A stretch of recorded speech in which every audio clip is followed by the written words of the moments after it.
আসসালামু আলাইকুম প্রিয় এইচএসসি 25 পরীক্ষার্থীরা। তো সামনে 26 তারিখ থেকে তোমাদের এইচএসসি পরীক্ষা শুরু হচ্ছে। তো এই ভিডিওর মাধ্যমে 5টি বিষয় তোমাদের উল্লেখ করব। এই 5টি বিষয় যদি তোমরা ভুল করো তাহলে তোমরা নিশ্চিত থাকো যে তোমাদের এইচএসসি পরীক্ষার রেজাল্ট আসবে না বা সরাসরি তোমাদের ফেল চলে আসবে। তো ভিডিওটি খুবই গুরুত্বপূর্ণ, অবশ্যই সম্পূর্ণ ভিডিও মনোযোগ সহকারে দেখতে হবে, যেহেতু তোমাদের হাতে আর মাত্র কয়েকটা ঘন্টা আমি বলবো সময় রয়েছে। সেক্ষেত্রে এই 5টা বিষয় কি সেটা তোমাদের অবশ্যই বাধ্যতামূলক জানতে হবে। তো প্রথম যেটা আমি তোমাদের বলবো সেটা হচ্ছে যে তোমাদের এইচএসসি পরীক্ষা কেন্দ্রে যাওয়ার পর তোমাদের কিন্তু কি করবে, তোমাদের বোর্ড খাতা একই সঙ্গে এমসিকিউ আমি সেটা তোমাদের হাতে প্রথম অবস্থায় দিবে, কমপক্ষে 15 মিনিট পূর্বে দিবে।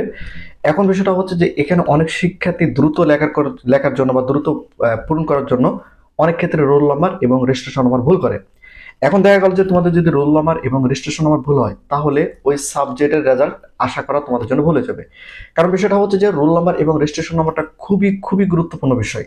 যদি কোনো শিক্ষার্থী রোল নাম্বার এবং রেজিস্ট্রেশন নাম্বার ভুল যায় তাহলে কিন্তু তার ওই সাবজেক্টের রেজাল্টটা আসবে না। এটা কিন্তু তোমাদের প্রথমে মাথায় থাকতে হবে। এবং দ্বিতীয় নম্বর যে বিষয়টা উল্লেখ করবো সেটা হচ্ছে যে তোমাদের এইচএসসি পরীক্ষার্থীদের এমসিকিউ ওএমআর শিটের মধ্যে কিন্তু সেট কোড পূরণ করতে হয়। অনেক শিক্ষার্থী কিন্তু এখানে সেট কোড পূরণ করতে ভুল করে। দেখা যাচ্ছে যে সে ক সেট পেয়েছে কিন্তু খ সেট পূরণ করছে, অথচ সে ক সেট অনুযায়ী বৃত্ত ভরাট করছে। সেটের মধ্যে যদি কোনো সেট কোড লিখতে বা পূরণ করতে যদি ভুল হয় তাহলে ওই সাবজেক্টটা তুমি 100% শিওর থাকো ফেল, যদি সর্বনিম্ন 10টা এমসিকিউ না হয়। কারণ বিশেষ করে এই সেট কোডের কারণে শিক্ষার্থীরা সবচেয়ে বেশি এমসিকিউতে ফেল করে। এই জন্য অবশ্যই এমসিকিউর ক্ষেত্রে সেট কোডটা কিন্তু খুবই গুরুত্বপূর্ণ। রোল নাম্বার, রেজিস্ট্রেশন নাম্বার, বিষয় কোড এবং সেট কোড, এই 4টা বিষয় অবশ্যই তোমাদের লক্ষ্য রাখতে হবে।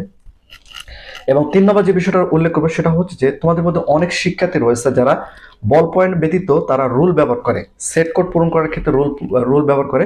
এই রুল যদি কোনো শিক্ষার্থী রুল দ্বারা পূরণ করে এবং ওই এমসিকিউ যদি খাতা যদি জমা পড়ে বা সেটা যদি জমা পড়ে, পরবর্তীতে যদি সেটা বল পয়েন্ট দ্বারা পূরণ না করা হয় তাহলে ওই এমসিকিউ আমার সেটা কিন্তু বাতিল হয়ে যাবে। তোমাদের মধ্যে অনেক শিক্ষার্থী রয়েছে, বিশেষ করে শিক্ষার্থীরা কিন্তু তাদের set code, roll number, registration number অনেক ক্ষেত্রে তারা কিন্তু পেন্সিল ব্যবহার করে থাকে, রুল ব্যবহার করে থাকে। এই রুল কিন্তু কখনো তোমাদের এমসিকিউ আমার শিট, যেমন আমি তোমাদের বোঝানোর ক্ষেত্রে বলি, এই যে তোমাদের এমসিকিউ আমার শিট এবং বোর্ড খাতা এগুলোর মধ্যে কখনোই রুল পেন্সিল দ্বারা পূরণ করা যাবে না। এটা কিন্তু অবশ্যই তোমাদের মাথায় থাকতে হবে। রুল দিয়ে যদি পূরণ করো সেক্ষেত্রে এমন হতে পারে এটা সম্পূর্ণটাই বাতিল হয়ে যাওয়ার সম্ভাবনা রয়েছে। এবং 4 নম্বর যে বিষয়টা উল্লেখ করবো সেটা হচ্ছে যে তোমাদের মধ্যে অনেক শিক্ষার্থী, আমি বলে রাখি, সেটা হচ্ছে যে তোমাদের প্রত্যেক দিন সাইন করতে হবে। যেমন বাংলা প্রথম পত্র দিন তোমাদের এমসিকিউর জন্য একটা সাইন করতে হবে, লিখিতের জন্য একটা সাইন করতে হবে। এটা কিন্তু বাধ্যতামূলক তোমাদের প্রত্যেক দিন করতে হবে। এখন বিষয়টা হচ্ছে যে তোমাদের মধ্যে কোনো শিক্ষার্থী যদি এই সাইনটা না করে তাহলে তার ওই দিনের পরীক্ষাটা অনুপস্থিত দেখাবে। আর অনুপস্থিত যদি দেখায় তাহলে কি হবে, তুমি ওই সাবজেক্টে ওই পরীক্ষায় তুমি ফেল। এই বিষয়টা তোমাদের অবশ্যই মাথায় থাকতে হবে। প্রত্যেক দিন তোমাদের একটা সাবজেক্ট, যেমন ইংরেজিতে তোমাদের একটা সাবজেক্ট, ওই দিন কিন্তু তোমাদের একটা সাইন করতে হবে।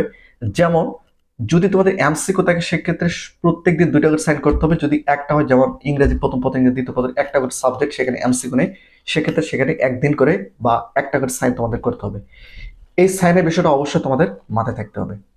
এবং 5 নম্বর যে বিষয়টা উল্লেখ করবো সেটা হচ্ছে যে আমি যদি সরাসরি তোমাদের একটু দেখে, তোমরা যদি এখানে একটু লক্ষ্য করো, এই যে উপরে যে কোডটা তোমরা দেখতে পাচ্ছ সিরিয়াল নাম্বার, এই যে এখানে ক্রমিক নাম্বার তোমরা যেটা দেখতে পাচ্ছ, এখানে এমসিকিউর ক্রমিক নাম্বার রয়েছে এবং এখানে বোর্ড খাতার কিন্তু ক্রমিক নাম্বারটা রয়েছে। এই ক্রমিক নাম্বারটা কিন্তু শিক্ষকরা তোমাদের কাছ থেকে লিখে নিবে। অনেক ক্ষেত্রে শিক্ষক এসে তোমাদের কাছ থেকে লিখে নিতে পারে অথবা শিক্ষক নিজেই লিখে নিতে পারে। এই ক্রমিক নাম্বারটা যখন শিক্ষকরা লিখবে তখন অবশ্যই তোমাদের মনোযোগ সহকারে দেখতে হবে যেন এই ক্রমিক নাম্বারের মধ্যে কোনো ভুল না হয়। কারণ ভুল হলে অনেক ক্ষেত্রে কিন্তু খাতা বাতিল হয়ে যাওয়ার সম্ভাবনা থাকে। কারণ এই সিরিয়াল অনুযায়ী, এই সিরিয়াল কোড অনুযায়ী কিন্তু তোমাদের খাতাটা খুঁজে বের করা হয়, সকল প্রকার আপডেট করা হয়।